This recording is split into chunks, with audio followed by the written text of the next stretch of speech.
والهدف الثاني الاستقرار على ضفة، على صيغة، على قارة جديدة للمعنى يعتمدها العقل والروح معا من أجل التقاء السبيل. أما عتبة الرواية في الفصول، وهنا إشارة إلى الشكلية لا زلت في شكله، فالأصول 25 فصلا تتراوح عدد صفحاتها بين 15 صفحة والست صفحات، ولكنها في الأخير في التسعة صفحات الأخيرة تلتزم بعدد من الصفحات بين 9 و11 فصلا، ليكون هذا الانسجام وكأنما هذا التمشي في الرواية يسير بخطى حثيثة نحو الاستقرار حتى على مستوى الصفحات. ومن السمات الغالبة على طول الفصول وقصرها رغم التقارب في عدد الصفحات نجد التراوح بين 6 و15 صفحة دون السير على خط طولي تصاعدي أو تنازلي حسب تطور الأحداث. وأيضا نجد استقرارا في الفصول التسعة الأخيرة بين 9 و11 صفحة.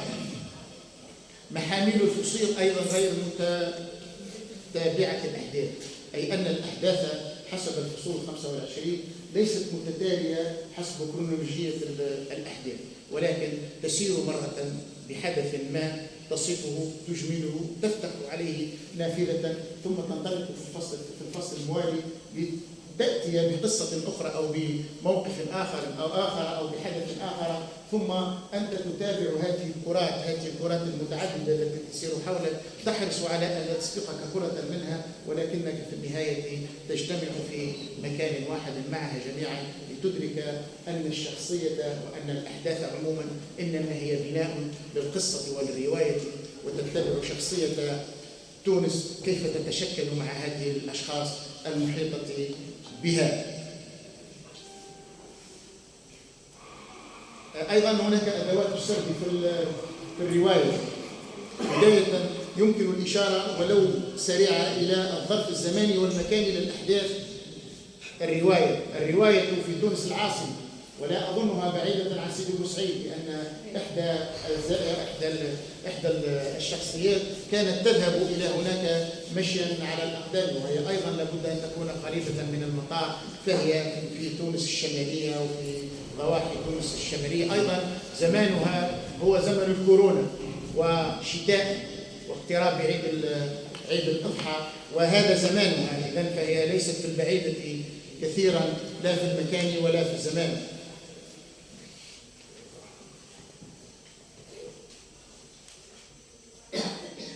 والشخصيات هنا ونحن نأتي الشخصيات التي ستفتح بابها على النسوية في هذا الأدب، في مواقع المرأة في الأدب.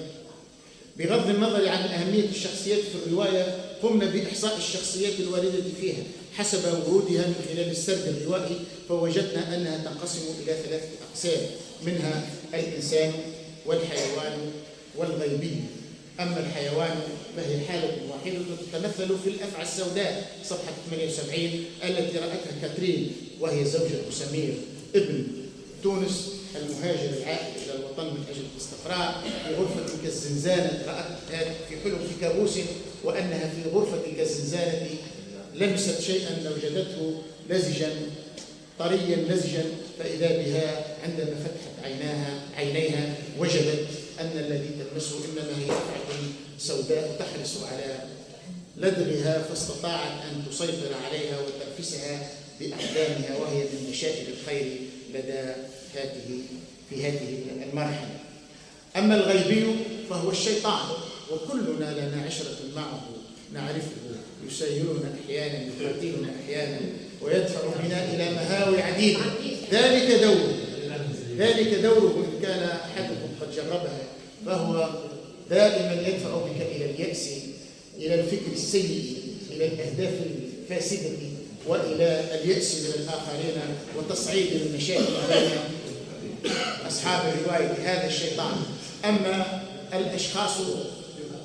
الشخصيات الآدمية فقد أحصيتها فإذا بها 44 شخصية، وهنا الصدفة أو المعجزة أو الخبرة في أن يكون عدد الشخصيات الإناثي على عدد الشخصيات الذكور.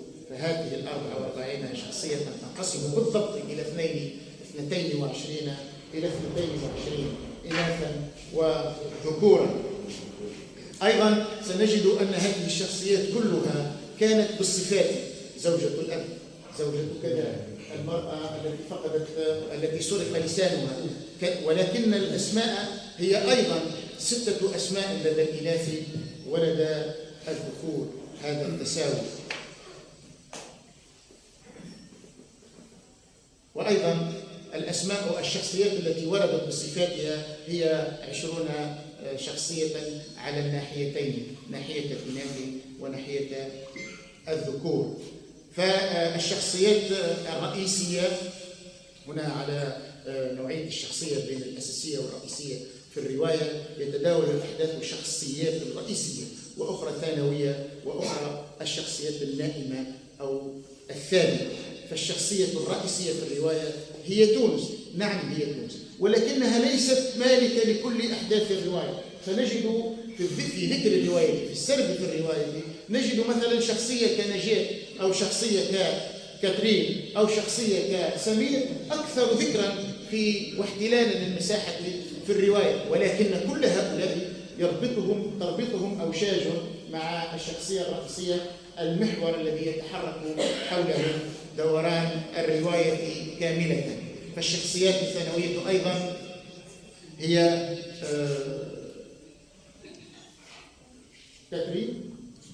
كاترين، سمير، نجاة، رؤى، سوسن، والمديرة صاحبة مقام تعليم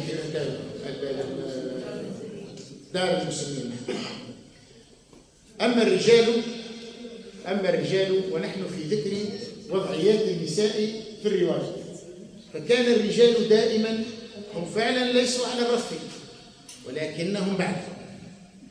فكل الرجال الذين ذكروا في هذه الرواية وهم 6 بالأسماء و20 بصفاتهم كانوا يمثلون أحداثا بالضرورة لدفع الرواية مع النساء إلى أهداف وإلى أماكن وإلى حالات أخرى.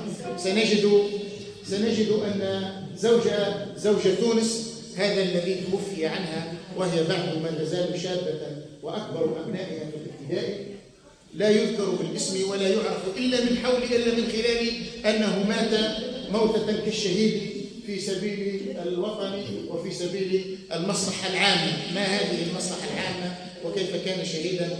لعله كان شهيد شغله. أيضا سنجد أناسا آخرين يتدخلون مرة وينسحبون دائما: الطبيب، طبيب المستشفى، طبيب الجار، العم الكفيل. أيضا سنجد أن الذين ذكروا بالاسم من الرجال هم الابن والحفيدان وعجوز كان يمر وأحدث قصة سعاد الدين، وصاحب الابن الصادق وصالح ولها معه قصة بعد ستحكيها وسترويها في الجزء الثاني. هؤلاء الرجال. أما النسوة المتحركات في الرواية فإنهن قد وجدن كل منهن بقضية تطرحها، وهذا ما هو دسم في هذه الرواية، أن تجد سيستم ويندوز، أي أن نافذة تفضي بك إلى نافذة أخرى، حكاية تفضي بك إلى حكاية أخرى. هذا التواشج بين الروايات والحكايات وهذا الاحتواء لرواية لحكاية أخرى يجعل من الرواية تدفعك للتسابق كي تقرأ أحرفها وجملها وفقراتها. قلت هذه الشخصيات النسوية داخل الرواية كلها ودون استثناء تعاني مشاكل اجتماعية، ولكن كل أنيطت بعهدتها أو برقبتها مشكلة من تلك المشاكل.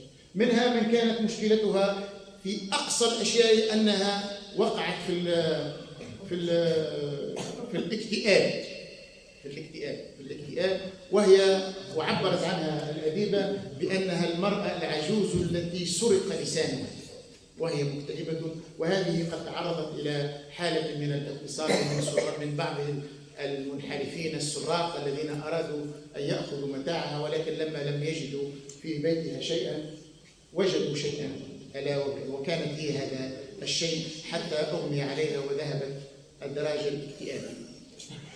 أيضا نجد الإشكاليات العامة التي أثيرت، المشاكل النسوية التي أثيرت في هذه الرواية، التباهي بين الرجال، بين الإناث، منجب الإناث ومنجب الذكور، وهذا ليس حكرا على الرجال في الرواية، ولكننا وجدناه أيضا في إحدى العجائز التي تلوم كلتها وتريد أن تطلقها من زوجها لكونها لم تنجب له الوريث هذا الذي سيرث مال أبويه. أيضا نجد إشكالية التقاعد وعدم وجود ما يشتغل الإنسان نفسه به بالنسبة للنساء وبالنسبة للرجال. المتقاعد، تقول صاحبة الرواية، ميت غير مقبول. أيضا الصراع بين الأسر في اختيار الزوج، وهو أمر صميمي للنساء، حيث أن المرأة ما كانت حسب رأي الرواية أنها ما كانت تستشار في زوجها، وأنها كانت على غير الحرية التي لدينا الآن. أيضا هناك العنف بين الأزواج إلى درجة أن نفقد جنينا، وهذا يؤدي إلى إشكالات أسرية اجتماعية. أيضا تشير هي أيضا إلى الوساطات، التدخلات، أن تقضي شأنا بأن يتوسط لك آخر، وهو في أبسط الأشياء، في أن تكون داخلا لمطار فلا يمكنك أن تتحصل على معلومة إلا إذا ما أتاك رجل يقف بجانبك يحاورك ويقول لك أن ابنته تعمل في المطار، فإن أردت المعلومة أنا أتيك بها. مشاكل العقم عند النساء أيضا هي تثار هنا، العقم الأصلي والعقم الناتج عن الإجهاضات أو الإجهاض. الحوار داخل الأسرة والتشاور، حيث أننا نجد أن تونس تصر دائما على الحلول الحوارية بين كاترين وسمير ابنها وزوجته. أيضا ندخل بعد أيضا الحسد والتنافس، أي أن هذه الشخصيات كانت تتنافس إلى درجة أنها تتحاسد فيصبح هذا المرض عضالا في المجتمع. قلنا إنجاب النوع من المواليد، هذا حدثنا عنه. تدخل الأمهات في زوجاتها، والعلاقة بين العزوز اللي نعبر عليها بالعزوز الحماة والكنة. ومحور الفعل هو هذا، أن زوجة سمير وهي آتية من بلادها مع زوجها سمير مع ابنيها، كانت قد عبئت من خلال امرأة بين ظفرين مغربية في أن العالم الشرقي، المجتمع الشرقي يعيش أزمة العزوز والكنة. واحدة بأن تسلمي لعزوزك أمرك فتخسرين. وأيضا أم كاترين الفرنسية هي التي أوغلت صدر ابنتها حتى أفسدت لابنين آخرين لها زواجهما، وهي بصدد إفساد جواز كاترين، غير أن الأحداث لم تكتمل. المرأة هنا كما يقول